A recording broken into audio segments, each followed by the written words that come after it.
Le Dakar est enfin terminé, nos Français ont plutôt bien performé lors du Supercross de San Diego et bienvenue dans French Torque, le résumé 100% sport mécanique axé sur nos sportifs français. Et pour commencer avec le Dakar, dans la catégorie moto, Adrien Van Beveren se positionne à la 6ème position, 1h 4 minutes et 46 secondes derrière le premier. Ok les amis, on vient de rentrer au bivouac. Confusion sur cette fin de Dakar 2026. On dit souvent que, enfin j'ai souvent dit, terminer le Dakar c'est déjà une victoire, c'est déjà une forme de victoire. Je vais garder ça en tête parce que c'est important. On s'engage énormément sur cette course, on est investi à 200%, on se souvient plus de quel jour on est, on compte en étapes et je peux vous dire que j'ai tout donné sur ce Dakar. C'est les mots que j'aurai, c'est les premiers mots que j'aurai, pas de regrets, j'ai tout donné à chaque instant, j'ai pas toujours été très bon, surtout sur le début de course, je me suis remis en question chaque jour pour essayer d'être meilleur. Et devant lui sur le podium, à la 3e marche, c'est Tosha Shareina qui a un écart de 25 minutes et 12 secondes. Devant lui, à la 2e position, c'est Ricky Brabec. Et pour finir, le grand vainqueur, c'est donc Luciano Benavides qui finit en 49 heures et 41 secondes. Et je ne vous ai pas dit le temps de Ricky Brabec, car il n'a seulement que 2 secondes de retard sur Luciano. C'est vraiment fou, car sur 49 heures de course, avoir seulement 2 secondes de retard sur le premier, c'est limite un exploit. Et pour cette année, le Dakar a vraiment été extrêmement serré. Mais notre Français Adrien Van Beveren aura quand même tout donné, malgré quelques incidents de course. Il aura quand même gagné une étape. C'est à l'étape 10 que sa victoire a été conquise. Thierry Sabine disait: Allant vers l'extrême, eh bien, on se sort complètement les tripes, on se sort les sentiments ignorés au fond de soi. Et on va vers une espèce de plénitude, et si la course est un prétexte, si la mécanique est un prétexte, eh ben c'est un bon prétexte. Moi je fais le Dakar, on est nombreux à le faire, on est contents. Tout ce qu'on demande, puisqu'on y part pour qu'on nous laisse tranquille, c'est qu'on nous laisse vraiment tranquille. Voilà. 40 ans plus tard, l'esprit résonne encore. Victoire d'Adrien Van Beveren aujourd'hui. Et lors de l'étape 11, une 2e place n'est pas à dénigrer pour notre Français. Adrien a quand même été très régulier lors des étapes, même si par manque de chance, il aurait pu faire quand même un tout petit peu mieux. Et pour continuer avec le Dakar, Benjamin Melo s'impose dans la catégorie moto-mal. Des grandes félicitations à lui. J'en ai aussi très peu parlé, mais dans la catégorie auto, Sébastien Loeb a fini à 15 minutes et 10 secondes des premiers.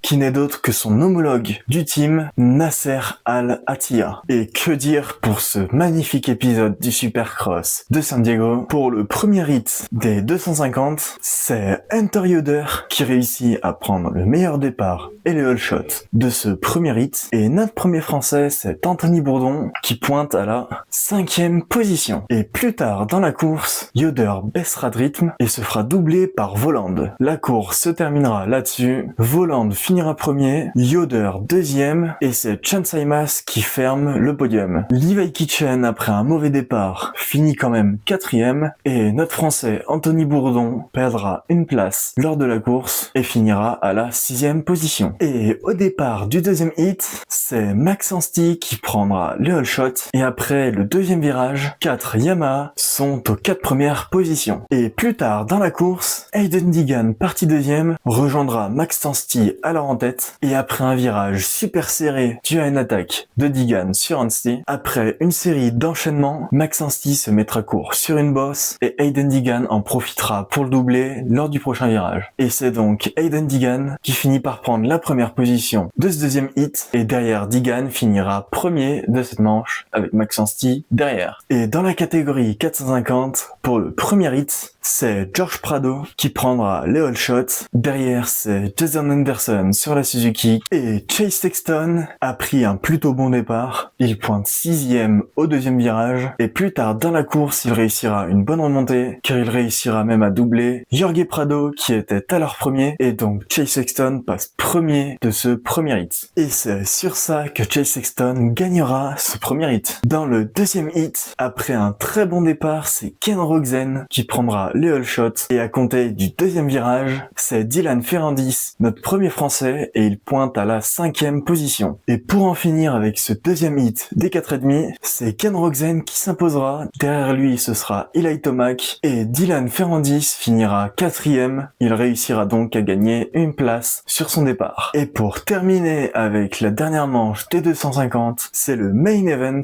et c'est un très bon départ de Max Anstey qui réussira le doublé des All Shots. Il commence bien et part à la première position. Et derrière, Levi Kitchen perdra l'avant et chutera au premier virage et gênera aussi Hunter Yoder. Levi Kitchen est une nouvelle fois dernier au départ et devant Anthony Bourdon au deuxième virage est environ à la 10e position, ce qui fait un bon départ pour lui. Et plus tard dans la course, Hayden Deegan réussira à rattraper une nouvelle fois Max Anstey. Deegan a été plus rapide dans un enchaînement et fera une nouvelle fois du Deegan car dans un virage, il viendra prendre la roue avant de Max Anstey, pourtant son coéquipier. Max Anstey chutera et Hayden Deegan passera en première position. Et Max Anstey se relèvera à la 5e position. Et Chen Saimas était en attaque sur Cameron McAdoo à leur deuxième, mais se fera rattraper après une petite erreur par Mosiman. Chen Saimas accéléra à fond pour sauter un triple, mais a failli se prendre un par l'avant de folie, mais réussira à s'en sortir, mais tirera presque tout droit sur le virage et repartira juste derrière Mosiman à la 4e position. Pour finir avec le main event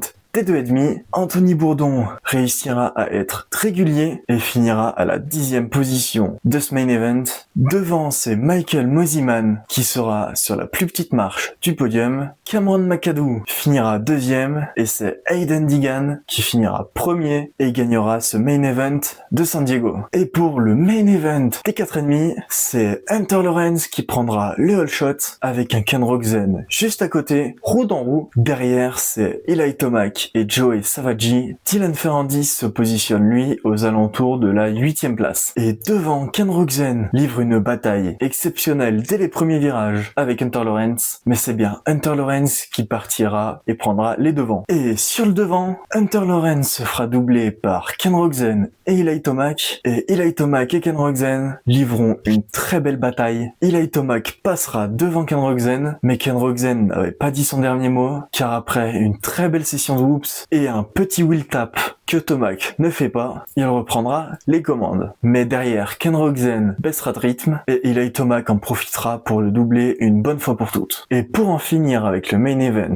des 4,5, Dylan Ferrandis finira à la 9e position derrière Cooper Webb 8e, Ken Roczen 3e. À la 2e position, c'est Hunter Lawrence et Eli Tomac finira grand vainqueur du main event de San Diego et fera un joli 2 sur 2 car il avait gagné la manche de la semaine dernière, plus cette manche.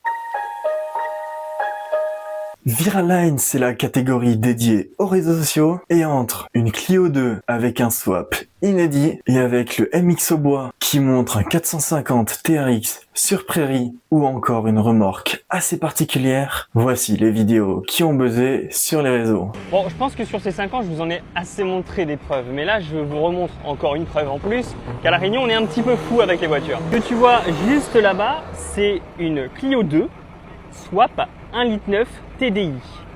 T'as déjà vu ça ailleurs? C'est seulement son deuxième run, il a encore pas mal de choses à affiner je pense. Mais je vais déjà vous montrer comment là ça marche au jour d'aujourd'hui.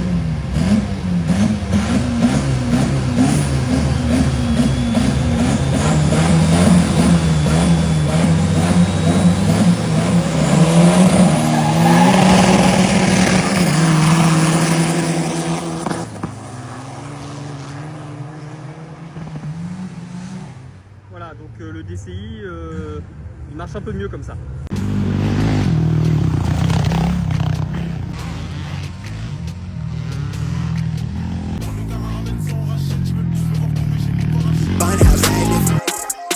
King of the palace, rubber like Malcolm, balled up fist in the air to the flashlight. Yeah, hands up in the air till they gun me down. I keep it 100, they crunching the numbers, I'm out. Young hitter got a fetish for success. If I ain't next, then I just leave impression. Next to rain on they window pane, puffin' plain Jane. Let them second guess me. Wanna cop the Porsche with the porcelain skin. Rip the wheels, let the horses do splits. Why they trash at the chore on my list? Comparaison 300 bêta versus Jaguar 80 chevaux.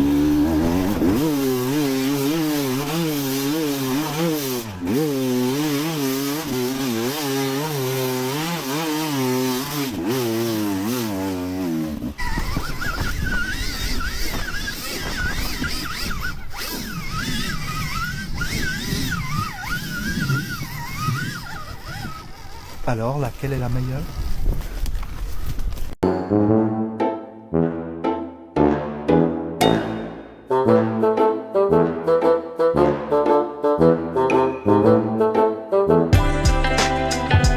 Crewzone est toujours en attente de vos vidéos, c'est l'occasion pour vous de passer dans le prochain épisode de French Torque, alors n'hésitez pas à envoyer vos meilleures vidéos, que ce soit des tricks, des fails ou même des délires entre potes, envoyez-nous ça à l'adresse mail crewzone87@gmail.com.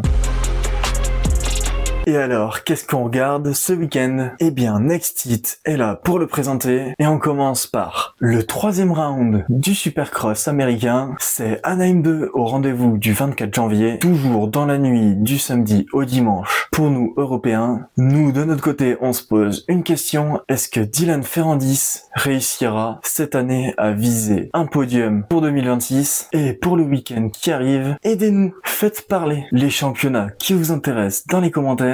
Et c'est la fin pour cet épisode de French Torque. N'hésitez pas à nous soutenir en vous abonnant à la chaîne YouTube, mais aussi en likant et en commentant. Allez vous abonner aussi à Instagram et TikTok. Du contenu exclusif arrive sur les réseaux sociaux. C'était French Torque, le média 100% sport mécanique axé sur nos sportifs français.